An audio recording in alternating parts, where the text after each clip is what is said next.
The situation the next day was predictable. When the boss sprayed perfume on his assistant to demonstrate it, the bees on the tent roof swarmed out, sending everyone scattering in panic. The most unfortunate one was the assistant, who, due to the perfume's effect, became the bee's pet. In a panic, she jumped into the swimming pool. The boss immediately called 911, but as soon as the assistant stuck her head out of the water, she was attacked by the bees. How could she hold on until the rescue team arrived?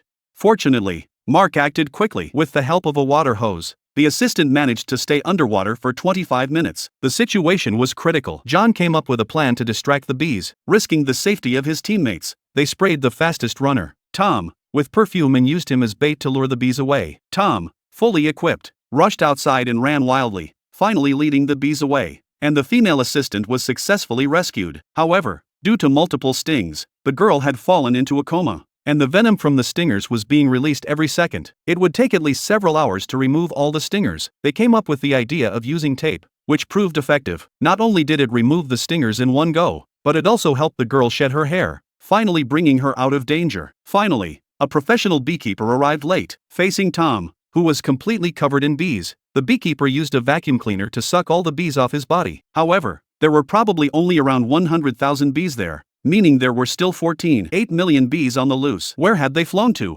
At that moment, at an altitude of 10,000 meters, Michael was flying his retirement fund destroyer small plane. As he was joking with the air traffic controller, a cloud suddenly appeared ahead. It was the 14 million bees on the loose. Before he could react, the small plane plunged into the swarm. As bees poured in through the ventilation openings, the plane was overrun in an instant. He couldn't control the plane, and by the time he came to his senses, he saw a passenger plane heading straight for him. The passenger plane was already too late to climb, and in an instant, the cockpit was sliced open. The female pilot, who was just about to stand up, was sucked out, but fortunately, an ejection seat blocked the opening. However, the debris scraped the fuselage, and chaos erupted inside the passenger plane. As the oxygen masks dropped, the passengers fell into endless panic. Carter, a police officer, struggled to crawl into the cockpit, but the co-pilot, covered in blood and on the verge of unconsciousness, was using his last ounce of strength to control the plane. After ensuring the plane was in autopilot mode, he finally collapsed and lost consciousness. Carter hurriedly tried to contact the ground control tower but found the radio had failed. Fortunately,